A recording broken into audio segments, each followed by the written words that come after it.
Welcome to It's Chrissy Rice, the podcast where no topic is off limits. From wellness and spirituality to relationships, real life, healing, intuition, and all of the beautifully messy moments in between.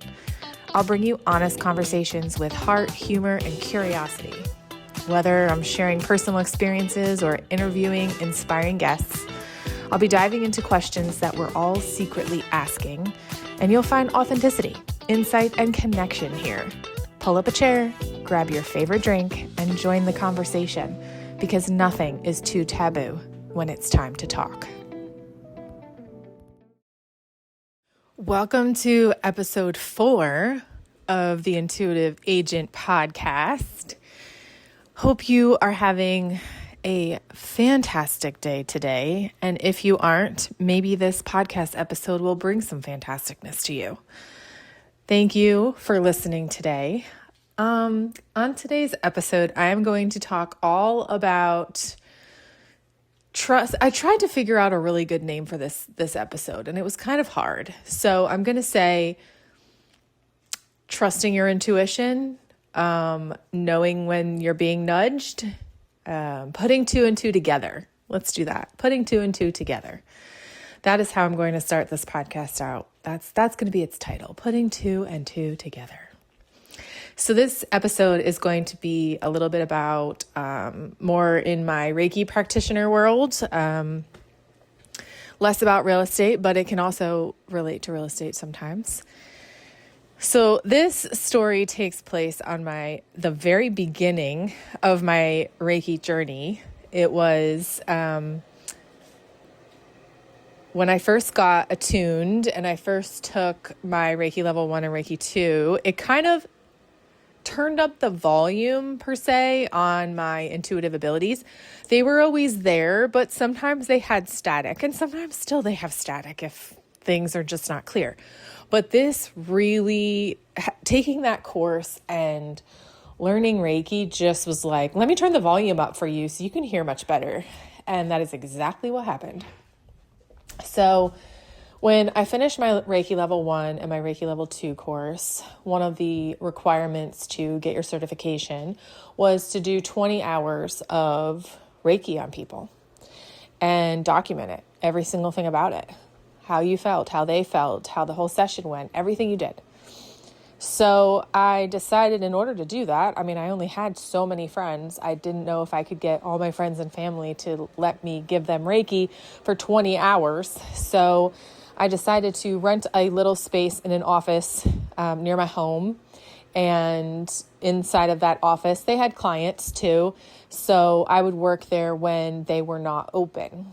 So it'd be nice and peaceful, right?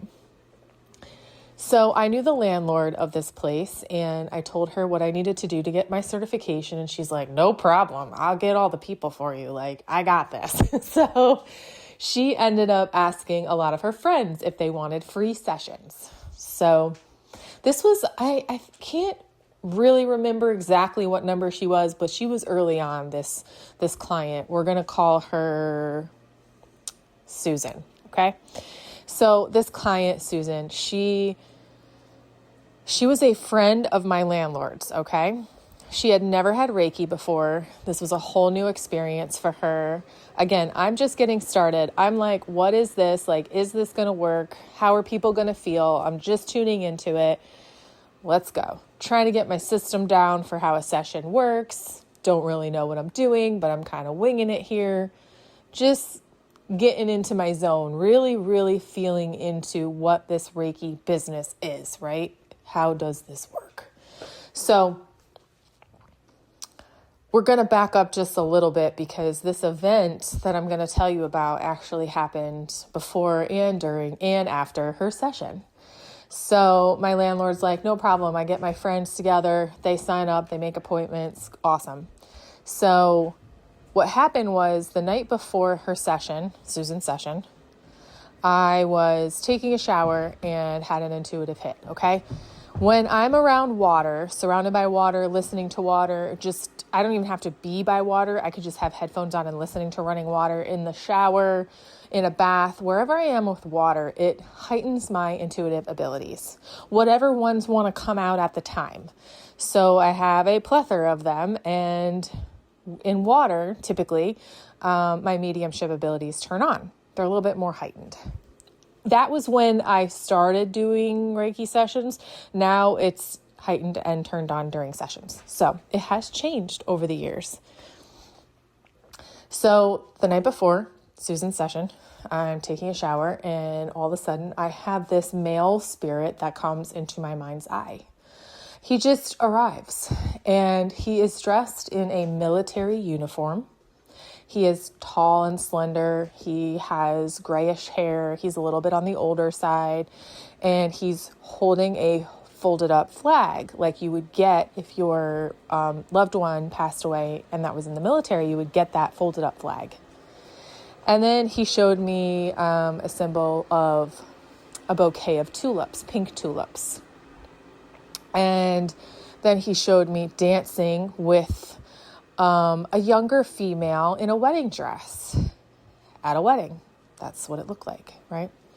He also started playing this Bon Jovi song, I'll Be There For You, in my head, okay? So I'm getting all these things, bits and pieces. They're not coming in as a story. They're not coming in any sort of order. They're just being shown to me, and I'm trying to hold on to those because they're pretty profound. And I'm like, I have no idea who this gentleman is. Not a clue. And I also have no idea what's happening to me at the same exact time. So I felt that he was some sort of soul that was crossed over. It's not the first time that's happened to me, but I've never linked anyone who's crossed over who comes into my mind's eye just randomly when I'm in water, because that heightens my intuitive abilities. So next day I wake up, Susan comes in for her session. It's a nighttime session, so it's dark. It's winter, so it's even darker. And it's just her and I inside the office. And we start her session. And I preface this with, in the beginning, I used the same exact song. I played the same exact song for everyone who had a Reiki session. I have a specific speaker, Bluetooth speaker, I play that same exact song out of. There's nothing unique about my sessions. They're very simple. I like to have the consistency in the beginning because it wouldn't mix me up, right? So I go and I start the music, and I probably have done 10 sessions at this time, and I've used the same song, same speaker, same room, okay? I'm doing Susan's Reiki session, and halfway through her session, the speaker starts to do a weird, glitchy thing. And first of all, it's her first session, so I'm kind of freaked out that the music's glitching, and that's probably throwing her concentration off, and she's noticing that, and I'm trying to hit the speaker and be like, stop doing that. What is happening? So it stops.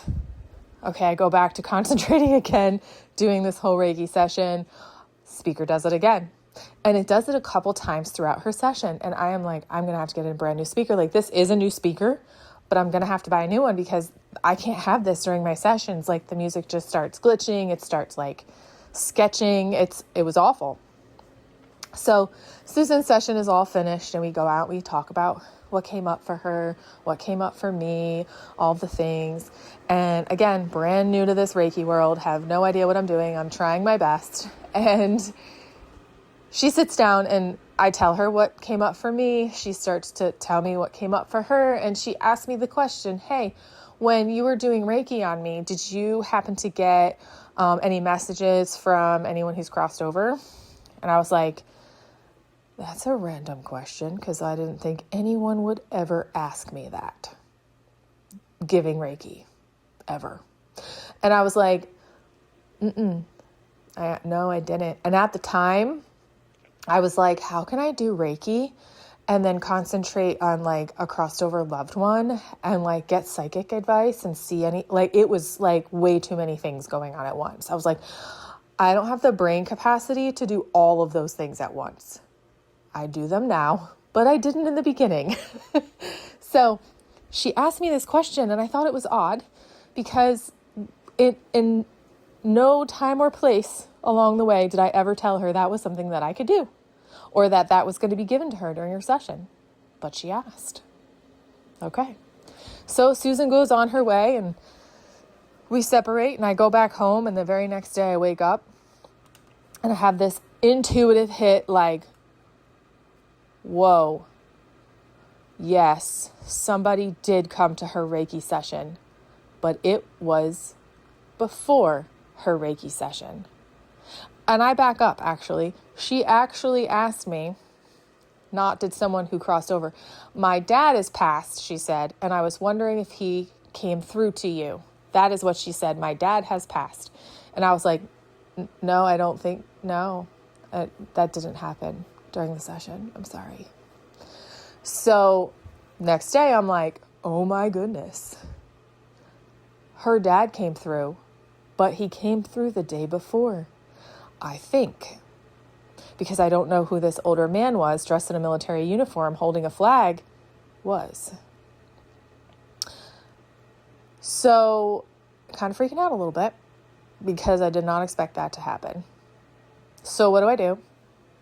I end up going to my landlord, who's friends with her, messaging her and saying, hey, did your friend have a dad that's crossed over that was in the military? Possibly she might have one of those folded up flags from the military that you get when your loved one crosses over, and a whole bunch of other things. And she was like, yes, to all of them. And I was like, her dad did come through. So my landlord's like, you have to tell her. And I'm like, I am not telling her.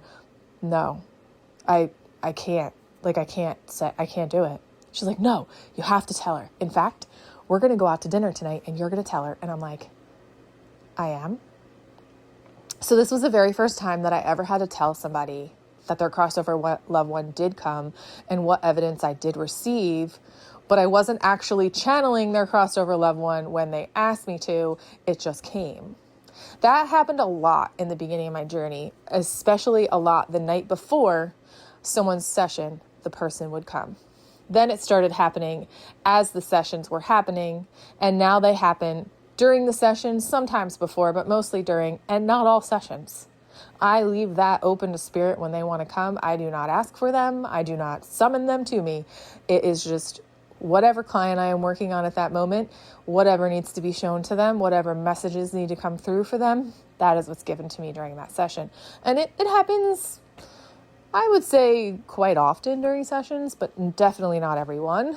So here I am going out to dinner, and I, for the first time, have to tell somebody that the answer to their question is, yes, your dad did come through, but not during your session. And here is what he said. So I was mortified. My heart was palpitating. I might have been sweating, and I had no idea how to say it or how to bring it up. But I didn't have to, because the landlord kind of led the conversation.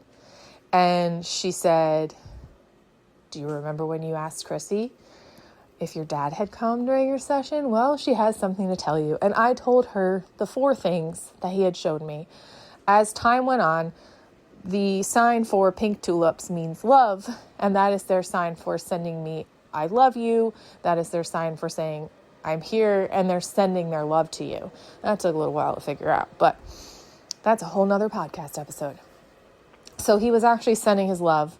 He was in the military. He was tall and slender, and he passed away with like, the same kind of combed over white hair I was describing. That's kind of how he presented himself during that time, because spirits can present themselves in any way they want. And her mom did have the folded up flag that I was talking about. And that could have been the sign for tell your mom I love her, right? Because it was folded up flag, and then it was pink tulips. This is a whole world of a different language that you have to learn. And it takes a long time to learn it. And I still don't even know the whole language.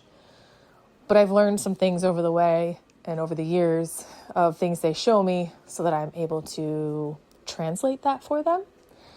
Well, by telling her this and these very simple messages, that was all that she needed to hear to put a smile on her face. And I didn't know how it was going to be received, even though she did ask for it. It was like she knew that her dad was going to come and that she was going to receive a message of some sort. And it just didn't happen in the very moment that she thought it was going to happen. So the moral of this story is sometimes you have to put two and two together. Sometimes the whole map is not laid out for you, but there's bits and pieces of the map on the map, and you have to line them up. And it's kind of like a connect the dots puzzle. So that is the moral of the story.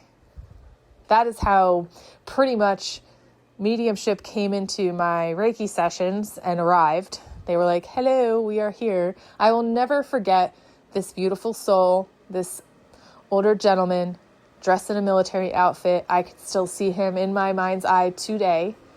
It was like 4 or 5 years ago that this happened, and I will never forget. And I'm thankful for him all the time for being that catalyst to the confidence building that I needed to build in order to tell people the messages that they needed to hear. And sometimes it's a simple message like a baseball team or a certain phrase or a song or a place that somebody visited. And sometimes that's the only thing I get, but that one thing that I get makes all the difference in that person's life. And it can light up their whole world because I have connected them. I'm sort of the vessel for connection. And that is the best feeling in the whole world, to see someone's face be connected. Whether they're being connected to a crossover loved one, whether they're being connected back into their body, whether they're being connected to a source higher than themselves, whatever it is that I'm helping them connect to, it's like the whole body lights up like a light bulb, and forward movement can begin again. And that is why I do this work. I do this work to help people connect in so many more ways than one. And thank you for listening to this episode.